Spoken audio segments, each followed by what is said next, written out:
Hello, students. So this week we are going to be talking about climate fiction, and we're going to use a couple of ideas, themes, philosophies, you could call them, to guide our reading of a climate fiction novel called Parable of the Sower. So we are going to start by just talking about the genre that we are reading. That's called climate fiction, or you might hear cli-fi. And it's a genre that focuses on climate and includes realism, science fiction, and the supernatural. I'm guessing that you have encountered this genre before. There are some themes in this class that I feel fairly certain are probably new to folks unless they have taken other environmental or ecological based courses. Cli-fi is pretty prominent just in the cultural realm at this point. So even if you haven't read a cli-fi novel, I feel like it's very likely that you've watched a movie or a show that has some apocalyptic or cli-fi undertones to it. So that's one thing to think about, that even if you haven't heard this term, you're probably more familiar with it than you think. And this is cli-fi will have a setting that undergoes drama or has crisis, and it can help people deal with climate realities and kind of envision ourselves into an apocalyptic universe in a science fiction type way, but also a very realistic way in some cases. And we're going to talk about this more in a moment.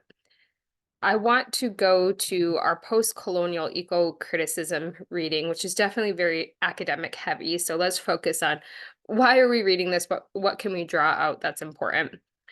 And so we already know what eco-criticism is at this point in the class. It examines the representation of the relationships between the biophysical environment and texts. So this is what we've been doing all semester, right? We've been identifying the physical environment and texts and what's the relationship in between. And where do we fit into as humans? Predominantly through ecological theory. And so we have started sprinkling in, especially with texts like Grunwald, ecological theory, and we're going to come to more ecological theory by the end of this semester. Another term that's important here to keep in mind as we read fiction texts and encounter different types of media about environment, but also nonfiction, is environmental justice. So this is not a fictional term, but it's important to keep in mind like what's driving these cli-fi books, what's driving cli-fi movies, what are people thinking about, what's rattling around in our brains as we're encountering this media. So environmental justice brings eco-criticism's focus on the environment. So this is very Grunwald-esque in some ways, and post-colonialism's focus on people. So if you've encountered post-colonialism before, that's the discussion of how the world is dealing with the aftermath of the colonization of people, which has to do with class and race, of course, violence. And so, where do we stand as a society, as a now post colonial society in some cases? And so, environmental justice is now looking at eco criticism and post colonialism together. So, what can we make of the ideas of class and gender and race and violence and power and economy and capitalism along with ecology? Okay, so now holding those big ideas in our brains, let's get to Parable of the Sower. So, um, first of all, what is the purpose of climate fiction? So, um, one thing to think about, you may have seen articles like this circulating. I have seen them more often in the past few years, especially as the arts and humanities are constantly under scrutiny in terms of like what is the practical application of them? Are we just trying to make painters or writers or, dancers? What's the point of an arts education? Where there has been a lot of research and discussion about this, that the purpose is not necessarily to create more artists. It can, but really the purpose is to create an informed and empathetic populace. And there have been several studies to show that people who have engaged in the arts are more empathetic and more knowledgeable and more thoughtful. And so, um, and this has been studied all the way down to fiction readers. So people who read fiction are better able to see themselves in the characters, see themselves in new environments, and that cultivates empathy. So if we think about that, and we think about climate fiction, we're really able to do that in this scenario of like a climate apocalypse potentially. So, how do we imagine ourselves in this potentially dire situation? And climate fiction does that. It really focuses on this human anxiety that we have of the climate crisis, and how do we imagine ourselves into it? How do we solve problems potentially in it? So this is actually discussed in our text, our fiction text.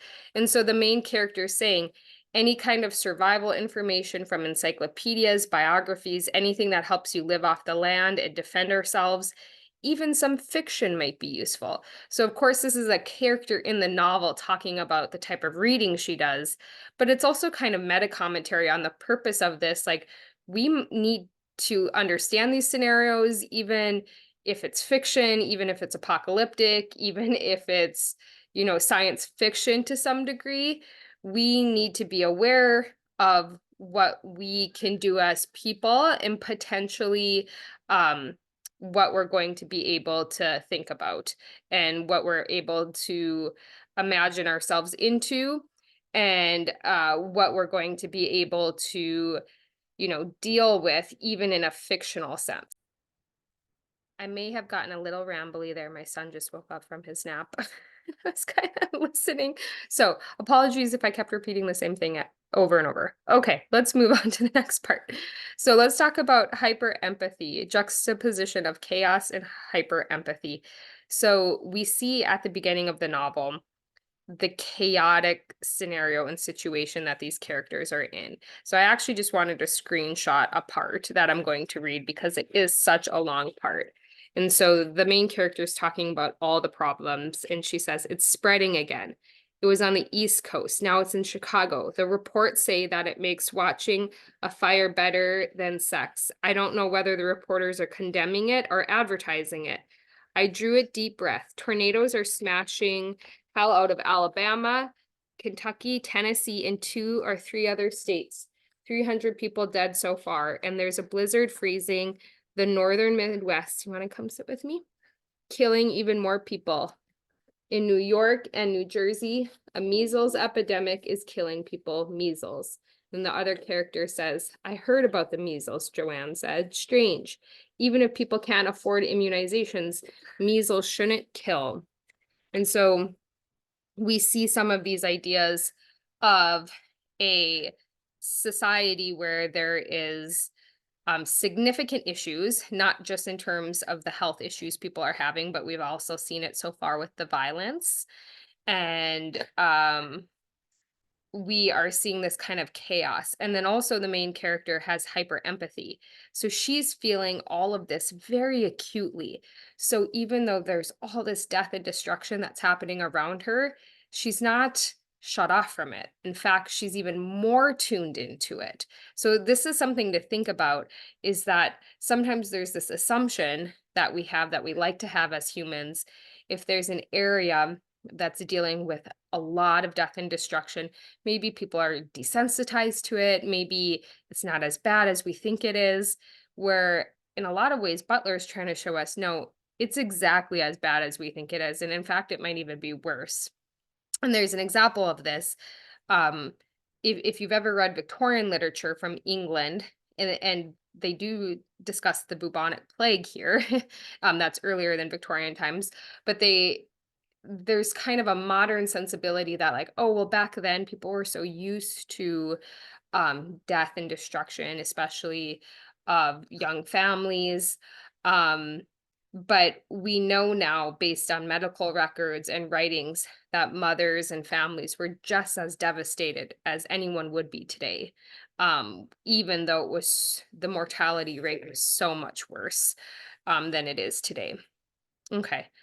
We just have one more paragraph. Should we do it, Wallace? All right, let's do it. Okay, so how do we make sense of our reality and future? So another theme that you're going to see in climate fiction is how to kind of reconceptualize a world that is very different in this last 50, 100 years, and then going for projecting into the future than it has been. And so we get this quote very early on in the novel from Butler. A lot of people seem to believe in a big daddy god or a big cop god or a big king god. They believe in a kind of super person. A few believe God is another word for nature. And nature turns out to mean just about anything they happen to not understand or feel in control of. And so we are getting some ideas here about um, how are people making sense of their life? What sort of philosophies are they believing in or not? And how are they trying to find order in a world where there is not very much order anymore?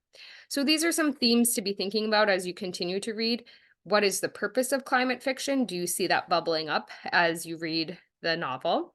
Besides just entertainment, sometimes people just read apocalyptic things for entertainment.